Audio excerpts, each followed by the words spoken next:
اللہ لیذہب عنکم الرجس اہل البیت ویطہرکم تطہیرا۔ صدق اللہ مولانا العظیم وصدق رسولہ النبی الکریم الامین۔ ان اللہ وملائکتہ یصلون علی النبی یا ایہا الذین آمنوا صلوا علیہ وسلموا تسلیما۔ اللہم صلی علی سیدنا و اصحاب سیدنا و ازواج سیدنا و مولانا محمد وبارک وسلم وصلی علیہ۔ الصلاۃ والسلام علیک یا سیدی یا رسول اللہ وعلی آلک و اصحابک یا سیدی یا حبیب اللہ۔ الصلاۃ والسلام علیک یا سیدی یا رحمت للعالمین وعلی آلک و اصحابک یا سیدی یا خاتم النبیین۔ نہایت ہی واجب الاحترام معزز محترم محتشم سامعین ذی وقار، آج محرم الحرام کا پہلا جمعۃ المبارک ہے۔ دعا ہے کہ اللہ وحدہ لا شریک اس نئے اسلامی سال کو ہر مومن مسلمان کے واسطے باعث راحت اور باعث برکت فرمائے۔ اللہ کریم ہر مومن مسلمان کو اپنی اور اپنے حبیب لبیب کی تابعداری کے اندر جینا اور مرنا نصیب فرمائے۔ پیارے صاحبو، آیت تطہیر آپ کی سماعتوں کے حوالے کی، یہ وہ عظیم المرتبت اور وہ مبارک آیت کریمہ ہے کہ جس کے اندر رب کریم جل وعلا نے حضور علیہ الصلاۃ والسلام کی آل کی پاکی کا بیان فرمایا، اہل کی پاکی کو بیان کیا گیا۔ آیت کریمہ بڑی ہی معنی اور مطالب کے اعتبار سے باریک اور فصاحت و بلاغت کا ایک سمندر ہے، جس کے ایک ایک حرف اور ایک ایک لفظ کے اندر معنی اور مطالب کا سمندر موجزن ہے۔ چند ایک معروضات آپ کی سماعتوں کے حوالے کرنے کی کوشش کروں گا۔ اللہ کریم جل وعلا نے فرمایا، انما یرید اللہ لیذہب عنکم الرجس اہل البیت ویطہرکم تطہیرا۔ فرمایا کہ اللہ کریم جل وعلا یہ ارادہ رکھتا ہے، یہی چاہتا ہے، اے نبی علیہ الصلاۃ والسلام کے گھر والوں،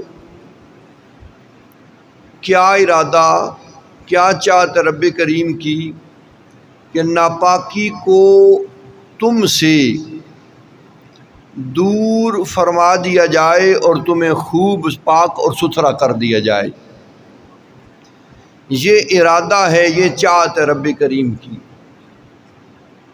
آیت کریمہ کا آغاز رب کریم نے لفظ انما سے فرمایا۔ انما یہ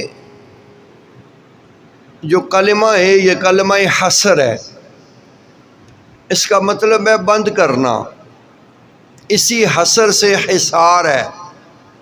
آپ نے اکثر و بیشتر سنا ہوگا یا دیکھا ہوگا، جو عاملین جنات ہیں، جو چلے کرتے ہیں، وہ ایک دائرہ کھینچتے ہیں اپنے ارد گرد، اور اس دائرے کو کہا جاتا ہے حصار۔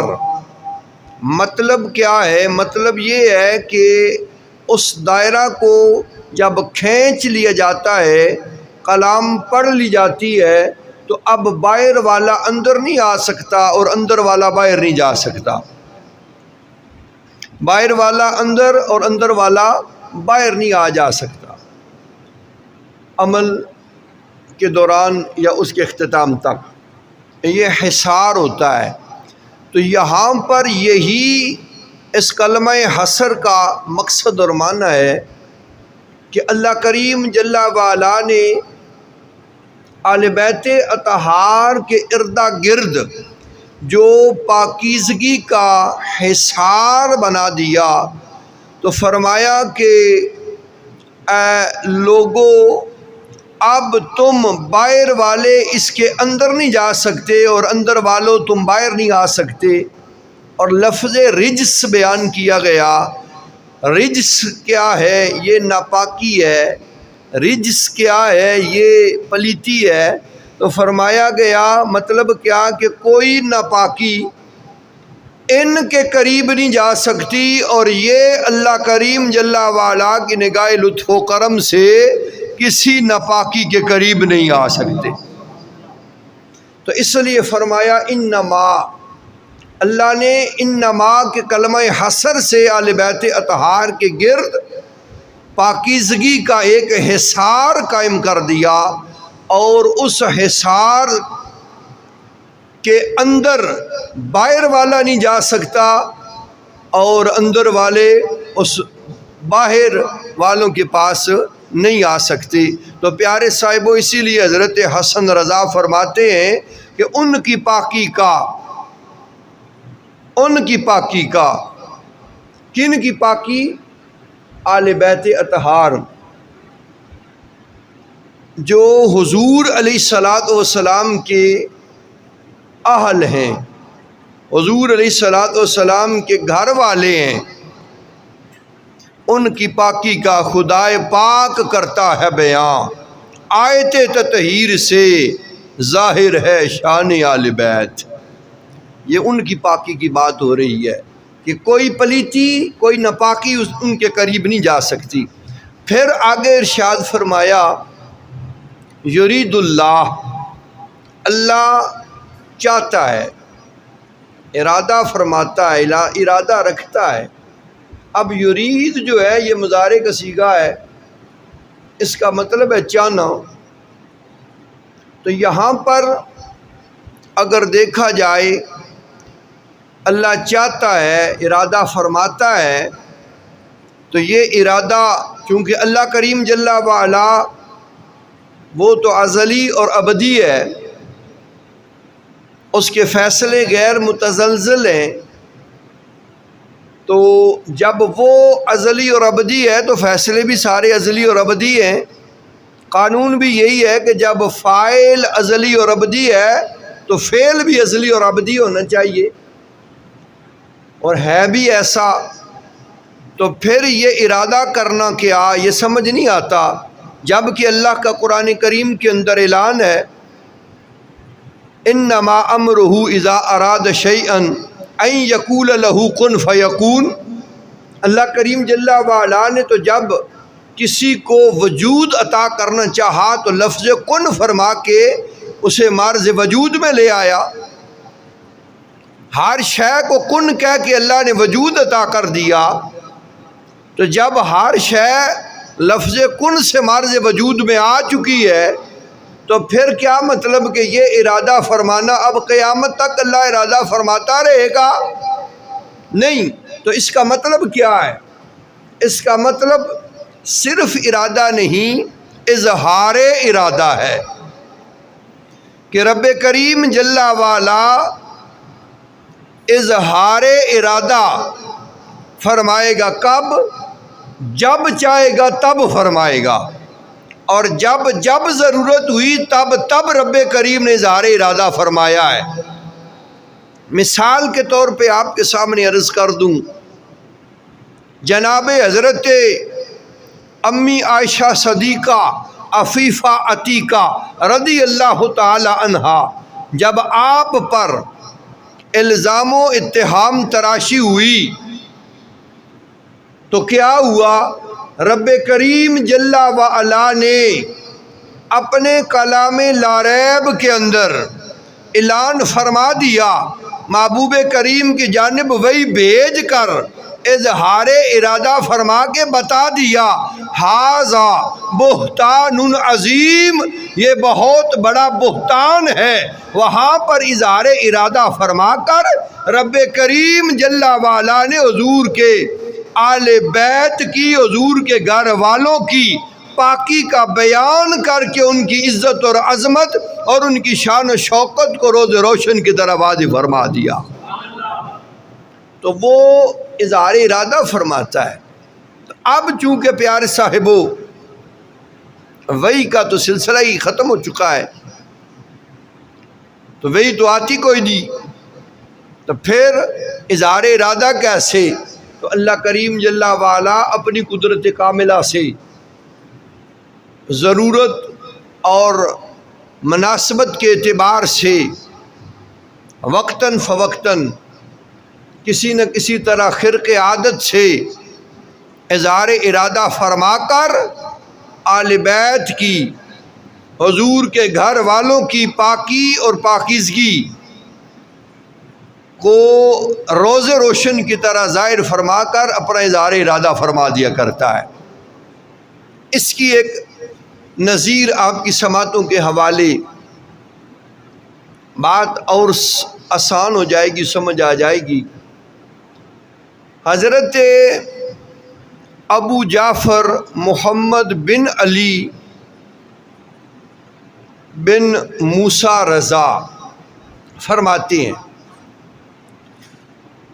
کیا ہوا کہ ایک عورت نے جس کا نام زینب تھا، اس نے نبوت کا دعویٰ کر دیا اور اپنی نسبت حضور علیہ السلام کی طرف، جناب حضرت مولا علی کرم اللہ وجہ کریم کی طرف اور حضرت جناب فاطمہ سلام اللہ علیہا کی طرف کی، اور اس نے یہ ایک بہت بڑا جرم کیا۔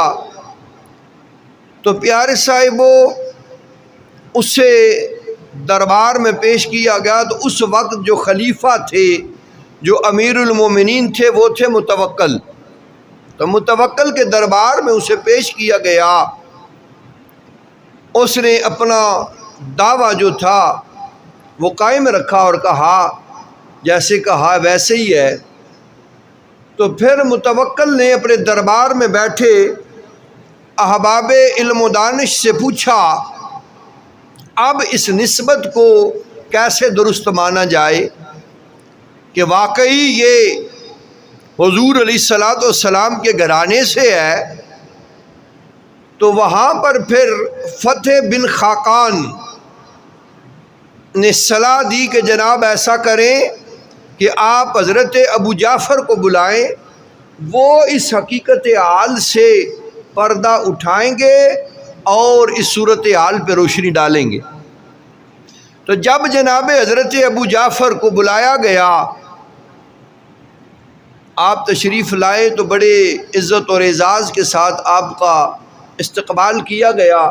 متوکل نے آپ کو اپنے ساتھ تخت خلافت پر بٹھایا اور کہا کہ حضور یہ مسئلہ ہے تو اس کو حل کرنا ہے۔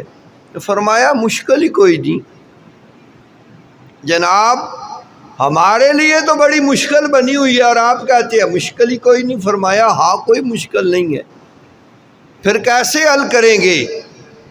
تو حضرت ابو جعفر نے فرمایا اس طرح حل کریں گے کہ اللہ کریم جل وعلا نے اولاد فاطمہ سلام اللہ علیہا کا گوشت درندوں پہ کھانا حرام قرار دیا ہے، اس لیے اسے درندوں کے پنجرے میں ڈال دو، اگر جھوٹی ہوئی چیر پھاڑ جائیں گے، اگر سچی ہوئی تو پھر وہ اس کے قدم سونگھ کے اس کے ادب میں پیچھے کھڑے ہو جائیں گے۔ ٹھیک ہے جی۔ تو امیر المومنین خلیفہ وقت متوکل نے کہا کہ اسے لے چلو اور درندوں کے سامنے ڈال دو، دودھ کا دودھ پانی کا پانی ہو جائے گا۔ جب اسے درندوں کی طرف لے جایا جا رہا تھا تو پھر وہ زینب نامی عورت بولی اور پکاری میں جھوٹی ہوں، میں جھوٹی ہوں، میں نے یہ جھوٹ بولا ہے۔ اس نے اقرار کیا تو پھر سزا کے طور پر اسے اونٹ کی ننگی پشت پر الٹے منہ بٹھا کر شہر میں پھرایا گیا اور منادی کرائی گئی، لوگوں دیکھو یہ وہ ہے کہ جس نے اس قصر طہارت کے اندر نقب لگا کے داخل ہونے کی کوشش کی۔ تو اس وقت کیا ہوا؟ رب کریم جل وعلا نے اظہار ارادہ فرما کر حضور جان عالم کے گھرانے کی عزت و عظمت کو روز روشن کی طرح واضح فرما دیا۔ تو پیارے صاحبو، کچھ وقت گزرا، متوکل کے دربار میں حضرت ابو جعفر کا ذکر خیر چھڑ گیا۔ جب یہ ذکر خیر چھڑا تو پھر کیا ہوا؟ علی ابن الجہم نے کہا کہ جناب امیر المومنین خلیفہ متوکل سے کہ آپ ایسا کریں کہ حضرت ابو جعفر کا بھی امتحان لیں، وہ بھی اپنے اس نسب کے حوالے سے سچے ہیں یا کہ نہیں، ان کا بھی امتحان لیا جائے۔ تو متوکل نے کہا ٹھیک ہے، لیتے ہیں جی۔ تو علی بن یحییٰ اور ابن حمدون کہتے ہیں کہ ہم اس وقت اس موقع پر بنفس نفیس موجود تھے اور اس معاملے کو اپنی آنکھوں سے مشاہدہ کیا۔ حضرت ابو جعفر محمد کو بلایا گیا اور متوکل نے کہا کہ 3 دن اور 3 راتیں ان درندوں کو، شیروں کو کھانا نہیں ڈالنا ہے، وہ بھوکے رہے۔ 3 دن کے وہ بھوکے تھے۔ کہا کہ میرے محل میں دربار کے سامنے پنجرہ رکھا جائے اور جناب حضرت ابو جعفر کو لایا جائے اور پھر اس پنجرے کے سامنے لے جا کر دروازہ کھول دیا جائے، دیکھتے ہیں کہ وہ اپنے اس دعوے میں سچے ہیں یا کہ نہیں۔ ایسا کیا گیا۔ آپ کو ان شیروں کے جو کہ 3 دن اور 3 رات کے بھوکے تھے، ان کے پنجرے کے سامنے لے جا کے کھڑا کیا گیا، پھر شیروں کو چھوڑ دیا گیا۔ جیسے ہی وہ بھوکے شیر نکلے، حق تو یہ تھا کہ وہ آؤ دیکھتے نہ تاؤ دیکھتے جپٹ پڑتے، لیکن یہ خون رسول کی تاثیر تھی اور رب کریم جل وعلا کا یہ جو حصار بنایا ہوا ہے یہ اس کی برکت تھی کہ جیسے ہی وہ نکلے اور جناب حضرت ابو جعفر کے پاس پہنچے تو انہوں نے آپ کے قدم سونگے تو زمین پہ لیٹ گئے اور لیٹ گئے اور لوٹ پوٹ ہونے لگے اور پیارے صاحبوں سونگ کے گویا کہ طواف کرنے لگے اور مؤدب ہو کے رک گئے۔ تو پھر کیا ہوا؟ اللہ کریم جل وعلا نے اس مقام پہ کیا کیا؟ اس سید زادے کو ان درندوں سے محفوظ فرما کر اپنا اظہار ارادہ فرمایا اور یہ بتا دیا دنیا والوں کہ جس نے بھی اس قصر طہارت کے اندر نقب لگا کے داخل ہونے کی کوشش کی، اسے اپنی ندامت کا بوجھ اٹھانا پڑا اور اقرار بھی کرنا پڑا کہ میں ان پاکیزہ ہستیوں میں سے نہیں ہوں، اور جس نے ایسا کیا اس کے برعکس تو کیا ہوا؟ رب کریم جل وعلا نے جھوٹوں کی پلیتی کو، پاک بازوں کی پاکی کو روز روشن کی طرح بیان کر کے اپنا اظہار ارادہ فرما کے بتلا دیا کہ جھوٹا کون ہے اور سچا کون ہے۔ تو احباب ذی وقار، اللہ کریم جل وعلا نے حصار کھینچا ہوا ہے، تو اس حصار کے اندر، اس قصر طہارت کے اندر ہر کوئی جا نہیں سکتا، باہر والا اندر نہیں جا سکتا اور اندر والا باہر نہیں آ سکتا ہے۔ یہ اس حصار کی برکتیں ہیں اور اللہ کریم جل وعلا نے نبی کے گھرانے کی عظمتوں کو اس طرح روز روشن کی طرح واضح اور بے مثال فرما کے رکھا ہوا ہے۔ تو احباب ذی وقار، اس کے بعد آگے کیا فرمایا؟ لِيُذْهِبَ عَنْكُمُ الرِّجْسَ، کہ ہر ناپاکی کو آپ سے دور رکھا جائے، ہر نجاست کو۔ رجس کیا ہے؟ 14 قسم کی چیزوں کو قرآن میں اللہ نے رجس بیان کیا ہے۔ ناپاکی، رجس، پلیتی، وہ کیا ہے؟ خون کو بھی اللہ نے رجس کہا۔ اس کے بعد بتوں کو بھی رجس کہا، جوا بھی رجس ہے، شراب بھی رجس ہے، بد عقیدگی بھی رجس ہے، نفاق بھی رجس ہے، مردار بھی رجس ہے، پیارے صاحبو گمراہی بھی رجس ہے، وغیرہ وغیرہ یہ چیزیں رجس ہیں۔ بت ان کو بھی رجس کہا گیا، ناپاکی اور پلیتی کو بھی رجس کہا گیا، خنزیر کو بھی رجس کہا گیا۔ یہ ساری چیزیں رجس ہیں، ناپاک ہیں، گندی ہیں، اور ہر پلیتی کو نبی کے گھرانے سے دور کیا گیا، ہر ناپاک شے کو نبی کے گھرانے سے دور رکھا گیا۔ یہ ساری چیزیں دور ہیں نبی کے گھرانے سے، کہ جو نبی کے گھر والے ہیں نہ وہ شرابی ہوں گے، نہ وہ حرام کھانے والے ہوں گے، نہ وہ سود کھائیں گے، نہ مردار کھائیں گے، نہ وہ منافقت رکھیں گے، نہ گمراہی کریں گے، نہ بدعقیدگی رکھیں اور پھیلائیں گے، کیونکہ یہ رجس ہے اور اللہ کا اعلان ہے کہ اسے ہم نے دور رکھا ہے۔ تو احباب ذی وقار ذرا خیال کرو، اب غور کرو، اللہ کریم جل وعلا کا اعلان ہے ہر ناپاکی نبی کی آل سے، نبی کے گھرانے سے، نبی کی آل سے دور ہے۔ جب ہر ناپاکی نبی کی آل سے دور ہے تو پھر نبی کی ذات کے بارے میں کیا خیال ہے؟ جب آل کو ناپاکی سے دور رکھا تو ذات کے بارے میں کیا خیال ہے؟ ذات رسول کو کتنا محفوظ رکھا ہوگا۔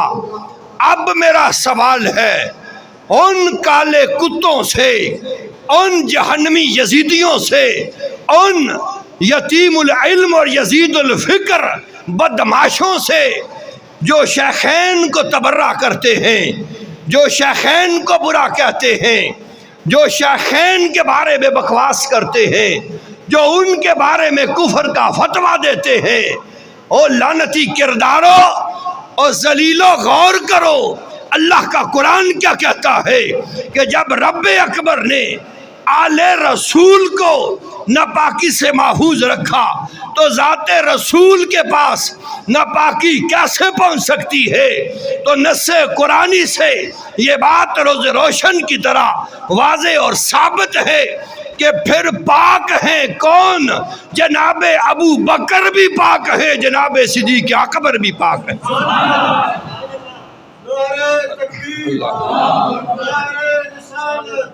بس ٹھیک ہے۔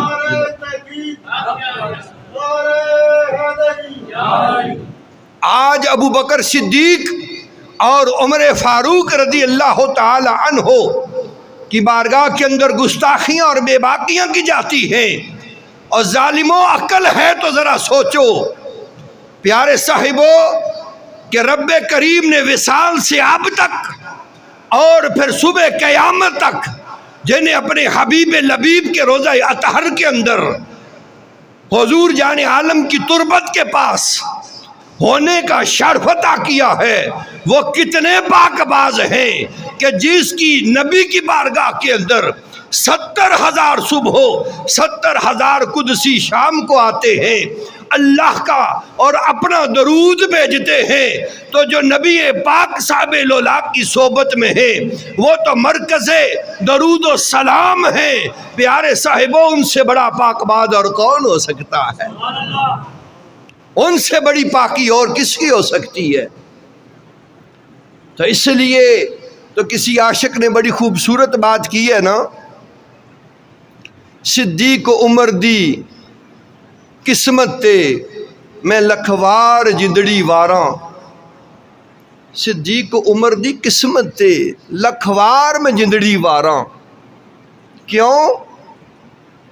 جنت کولو ود اے مدنی دا روزہ، جتھے مانن موج بہاراں، تو شان انہاں دی پوچھنا ہے کملیا جن ہادیاں نے نبی دے نال مزاراں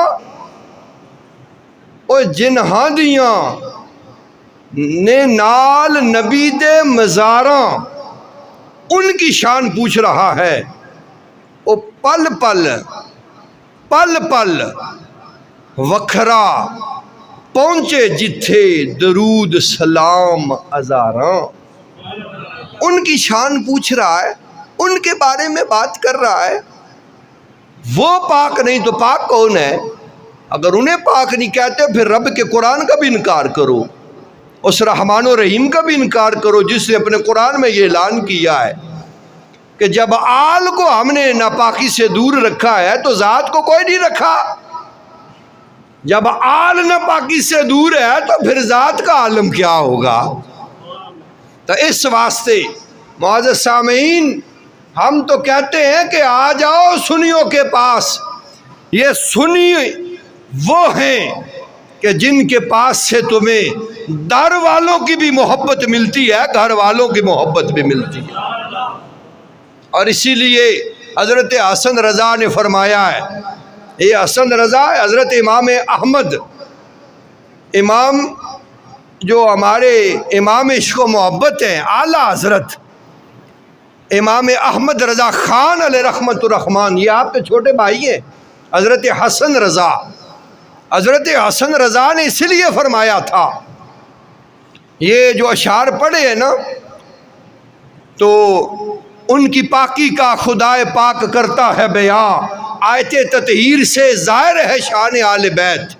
پھر آگے آخری جو انہوں نے بات کی بڑی بے مثال کی ہے، فرمایا کہ بے ادب گستاخ فرقے کو سنا دے اے حسن، بے ادب گستاخ فرقے کو سنا دے اے حسن، یوں کہا کرتے ہیں سنی داستان اہل بیت کہ ہم حضور جان عالم کے گھر والوں کی محبت کا پیغام بھی دیتے ہیں، حضور جان عالم کے در والوں کی محبت کا پیغام بھی دیتے ہیں. گھر والوں سے پیار کرو، در والوں سے بھی پیار کرو. صرف گھر والوں کا پیار بھی کامیابی نہیں، صرف در والوں کا پیار بھی کامیابی نہیں. گھر والے اور در والے جب ان کی محبت یکجا ہو جائے گی تو پھر پیارے صاحبو دارین کے اندر کامیابی اور کامرانی مقدر بن جائے گی.